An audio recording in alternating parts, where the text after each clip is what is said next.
Welcome back to Coger's Customs. I'm Adam, and today we're finally going to get the engine popped up out of here. So we're going to do a little vacuuming. Just a second.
See if we can get this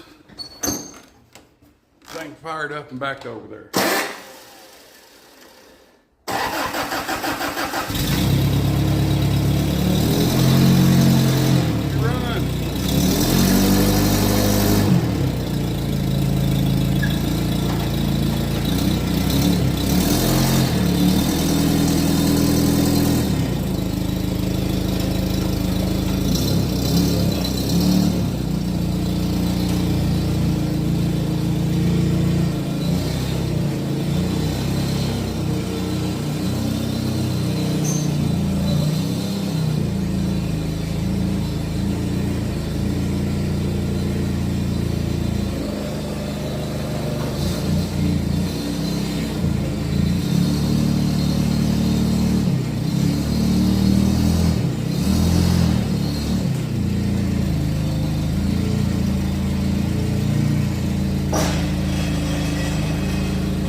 These little tubes for this emission stuff runs through the manifold and off in there, and it's got a little V cut here where it like gets right up by the stem of the valve. This side is clear and by a ways, and that motor mount is clear for days also.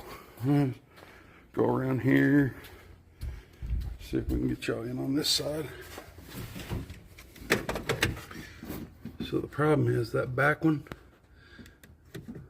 ignore the broken off spark plug. I did break one, number 8. So that one is sticking off in there. I can't pry it over far enough because we're running into the heat and air box there. So, and we're not clear from the motor mount yet.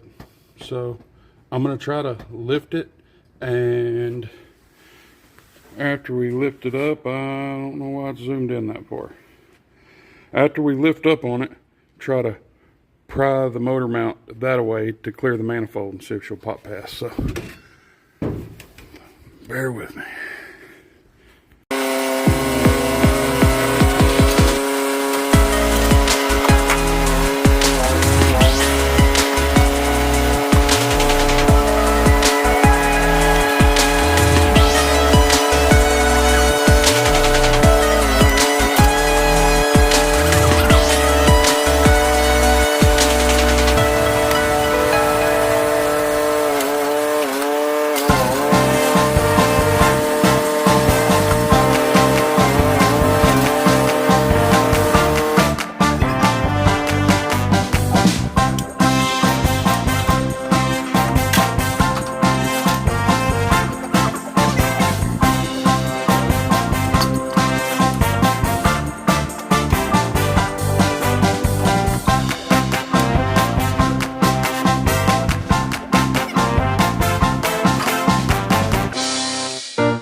We got her out. So,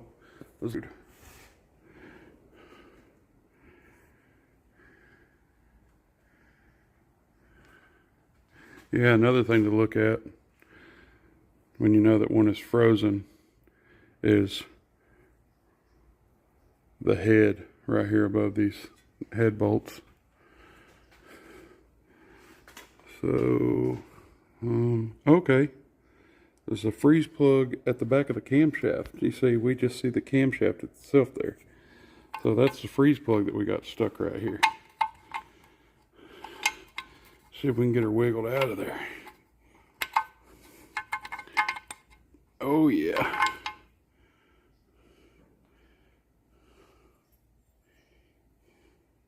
Exciting stuff. So the block didn't freeze. This freeze plug, well, it did, but this didn't come out from the block freezing. It come out from when that cam took a hit from the rod. We'll pop this flex plate off real quick. For one, because we're going to keep it, because it's like one of the only 3 good things on this entire engine. And we're going to look at the back of that cam, see if we can see some writing on it. All right.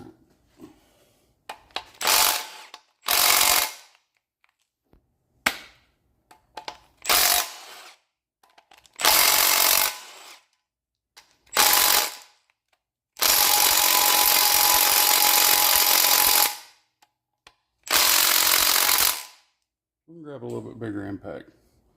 Though 12 volt just don't seem to be doing it. We'll put an 18 volt on it. If that don't work, we'll put a 1/2 inch.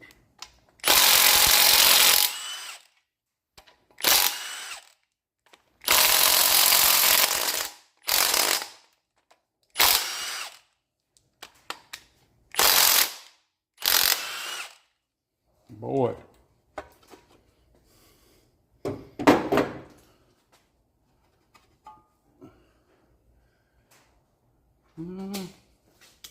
Can't really tell yet.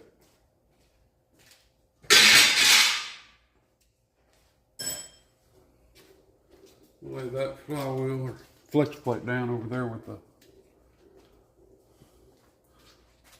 other flex plates. And the only thing I see back there is a D.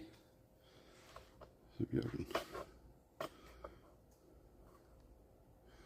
see the D.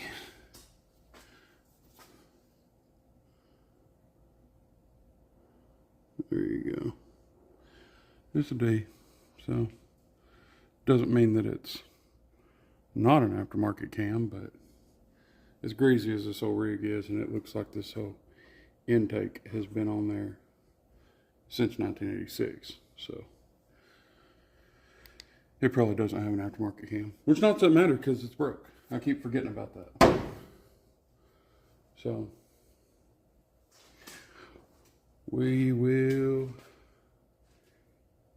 get this rig out the way and get ready for this dude to go in there.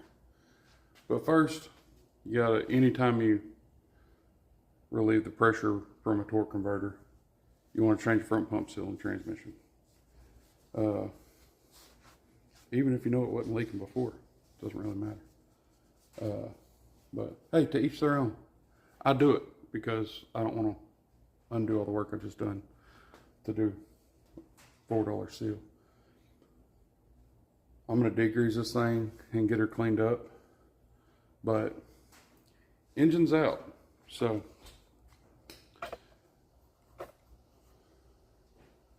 she's all crusty looking, you know,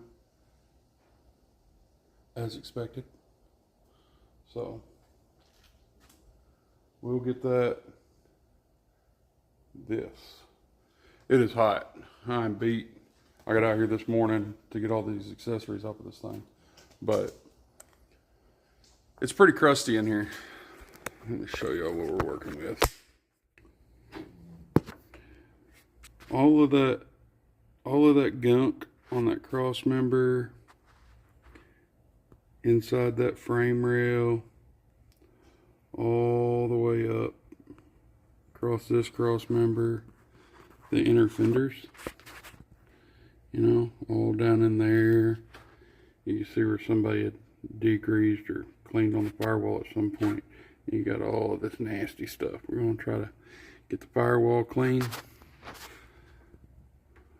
The brake booster, the master cylinder, that inner fender, and get that converter popped out of there to do our seal. So we're going to wash this whole thing, and after we wash it, we want to give it plenty of time to dry, because I don't know about y'all, but I don't like working underneath a car that's got water dripping off of it. So we got her plucked out, so I got to get going early today. Got a few stops before Bible study. I hope y'all have a blessed rest of y'all's day. Remember, God loves you, and I love you. And don't forget to like, share, and subscribe. Thank you.